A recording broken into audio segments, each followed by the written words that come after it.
दोस्तों, एग्ज़ाम की कोई सर्टेनिटी आयोग से नहीं आ पा रही है। कहीं का एग्ज़ाम पूरे उत्तर प्रदेश में एग्ज़ाम की स्थिति अनिश्चिततापूर्ण है और इस अनिश्चिततापूर्ण में तनाव मुक्त होना बेहद अनिवार्य विषय है हम विद्यार्थियों का। मित्रों, जितने भी एग्ज़ाम होते हैं उसका मुख्य उद्देश्य यही होता है कि हमें कोई दायित्व निर्वहन का पद मिलेगा और हम समाज के लिए कुछ कार्य करेंगे। इन सब के बावजूद समृद्धि होगी और हम किसी की मदद करेंगे और उससे जो सुखानुभूति होगा वह अत्यंत ही अनिर्वचनीय होगा। इन सब में चलिए हम प्रदीप शुक्ल जी की एक कविता है अम्मा रहती गाँव में, उसका पाठ करते हैं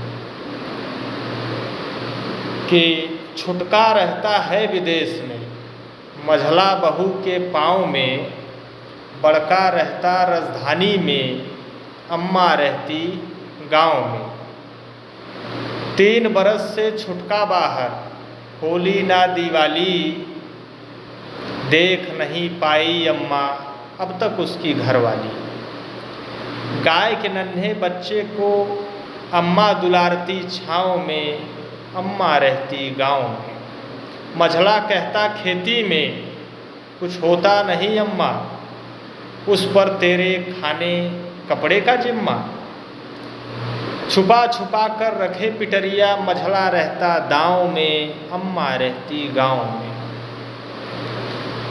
पिछले हफ्ते गई थी अम्मा बड़का के राजधानी,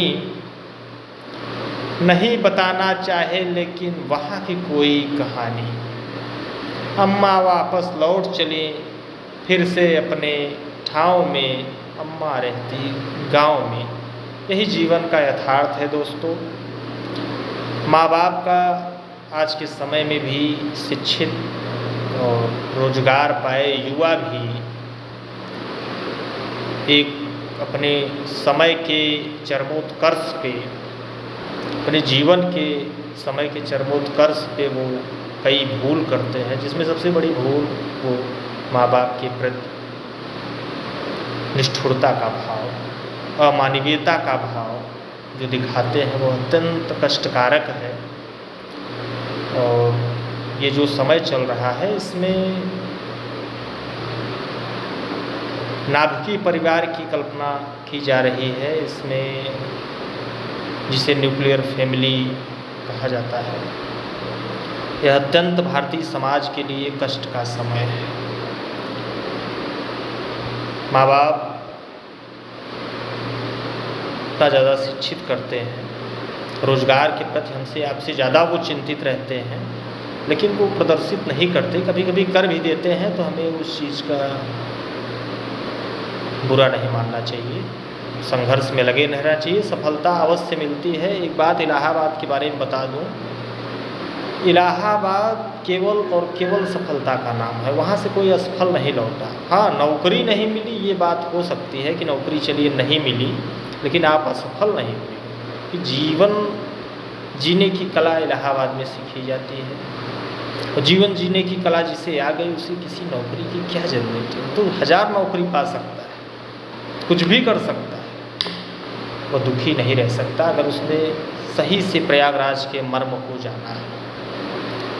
मित्रों, पड़ोसी, रिश्तेदार, ग्राम, समाज उतना ही आवश्यक है, उनमें भी समन्वय बनाना उतना ही आवश्यक है जितना हम अपने परीक्षा के विषयों में समन्वय बनाते हैं। लेकिन विद्यार्थी जीवन में, प्रतियोगी जीवन में हमें कुछ हद तक स्वार्थी होना पड़ता है, और एक बार जब सफलता मिल जाती है तो स्वार्थ से इतर हम सामाजिक कार्य करने लगते हैं, जो कि ऐसा प्रैक्टिकल में कहीं दिखाई नहीं देता। नौकरी पाने के बाद कहानियाँ कुछ और हो जाती हैं। लेकिन मित्रों, चाहे जो कहानी हो जाए, उद्देश्य आपका नौकरी पाना है, नौकरी लेना है। उत्तर भारत में नौकरी पाना एक नए संस्कार के रूप में माना जाता है। 16 संस्कार जो थे उसमें नौकरी पाना एक, अब तो मैं कह रहा हूँ 17वां संस्कार है, बहुत अनिवार्य है।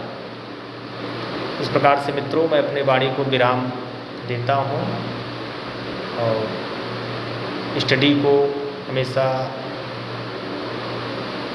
अनवरत चालू रखिए, यही एक माध्यम है। बाकी प्रभु की इच्छा भी बहुत बड़ा रोल प्ले करती है हमारे जीवन में। धन्यवाद।